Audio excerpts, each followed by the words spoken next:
नमस्कार, आप देख रहे हैं एसपीएन 9 न्यूज और मैं हूं आपके साथ मनीष कुमार सैनी। बाहुबली शहाबुद्दीन की पत्नी हिना शाह की राजनीति में सक्रियता को देखकर तमाम विपक्षी दलों की परेशानियां बढ़ती हुई नजर आने लगी हैं। दरअसल बिहार की सिवान कभी किसी परिचय का मोहताज नहीं रहा।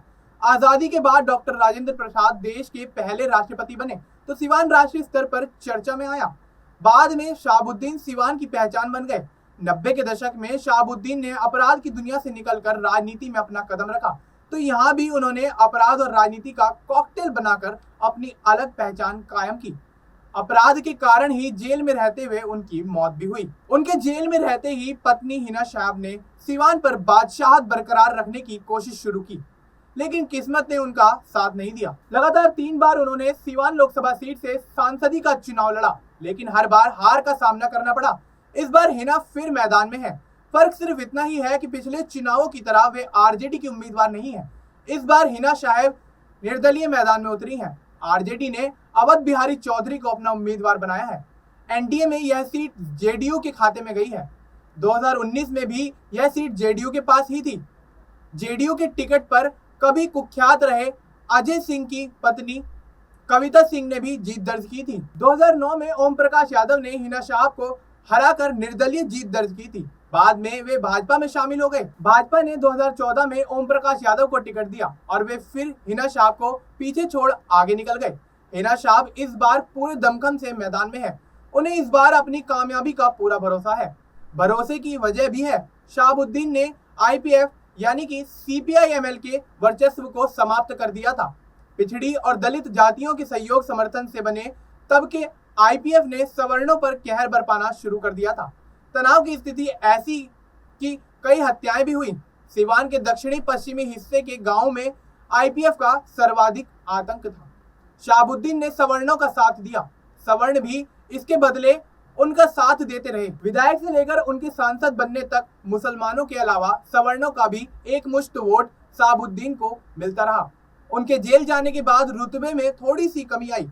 यही वजह रही कि उनकी गैर मौजूदगी में हिना शाह ने 3 बार चुनाव तो लड़ा, लेकिन हर बार उन्हें हार का सामना करना पड़ा। इस बार जेडीयू ने आईपीएफ से अब सीपीआई-एमएल बन चुकी पार्टी के पूर्व नेता रमेश कुशवाहा की पत्नी विजय लक्ष्मी को अपना उम्मीदवार बनाया है। आरजेडी में रहते हिना की यादवों पर भी अच्छी पकड़ रही है।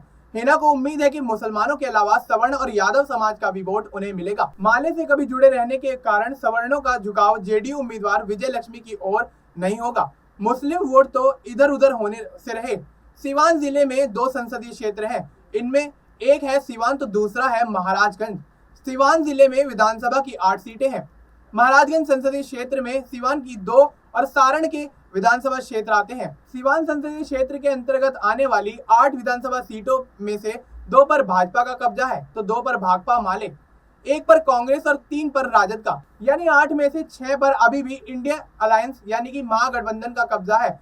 सिवान में मुस्लिम आबादी 3 लाख के करीब है। इसके अलावा 2.5 लाख यादव, 1.25 लाख कुशवाहा और 80,000 के आसपास सैनी जाति के वोटर्स हैं। सवर्ण वोटर करीब 4 लाख हैं। ईबीसी वोटर भी करीब 2.5 लाख हैं। हिना को यकीन है कि सवर्ण वोटरों का उन्हें साथ मिलेगा। मुस्लिम वोटर तो उनके हैं ही, यानी मुस्लिम और सवर्णों के करीब 7 लाख वोटरों पर हिना शाह की नजर है। यादवों में भी टूट हो सकती है, इसलिए कि पप्पू यादव ने हिना को समर्थन देने की बात कही है। टिकट कटने के बाद कविता सिंह भी जेडीयू से नाराज बताई जाती हैं। उनके पति अजय सिंह का भी हिना को समर्थन मिल रहा है। हिना शाह इस बार नए अवतार में दिख रही हैं। उन्होंने गणेश पूजन कर नामांकन पत्र दाखिल किया। हिंदुओं के धार्मिक आयोजनों में शिरकत करने से उन्हें अब परहेज नहीं है। उनके साथ हिंदुओं, खासकर सवर्णों की जमात दिखती है। वे कहती हैं कि सभी उनके हैं। वे हिंदू, मुस्लिम या अगड़े पिछड़ों में भेद करने से बच रही हैं, सबसे मिल रही हैं। भीषण गर्मी के बावजूद उनका चुनाव प्रचार दूसरों से कहीं अधिक दिखता यहाँ पर नजर आ रहा है। पर क्या हिना को कामयाबी मिल पाएगी? यह सवाल इसलिए उठ रहा है कि नरेंद्र मोदी के नाम पर जेडीयू भाजपा का भेद किए बगैर वोट करने वाले क्या इस बार मोदी को भूल जाएंगे? यह बात अलग है कि 2014 और 2019 की तरह इस बार मोदी के समर्थक वोटर मुखर है। यह बात अलग है कि 2014 और 2019 की तरह इस बार मोदी समर्थक वोटर मुखर नहीं है, लेकिन उनके मन में मोदी अब भी बैठे हुए हैं। खुलकर तो नहीं, पर दबी जुबान वोटरों के मुंह से यही निकल रहा है कि यह इलेक्शन तो मोदी का है। इसलिए एनडीए का उम्मीदवार किस पार्टी और बैकग्राउंड का है, उनके लिए कोई मायने नहीं रखता। अगर ऐसा हुआ तो हिना साहब की उम्मीदों पर पानी फिर जाएगा। जेडीयू के उम्मीदवार विजय लक्ष्मी को भरोसा है कि 1.25 लाख कुशवाहा, 80,000 सैनी और 4 लाख सवर्ण वोटर उनके साथ आ सकते हैं। 2.5 लाख ईबीसी वोटर भी उनके पक्ष में खड़े हो सकते हैं। सिवान में 25 मई को छठे चरण में मतदान होना है। देश और दुनिया की तमाम बड़ी अपडेट्स के लिए आप देखते रहिए SPN9 न्यूज। मिलते हैं आपसे अगले वीडियो में, तब तक के लिए नमस्कार।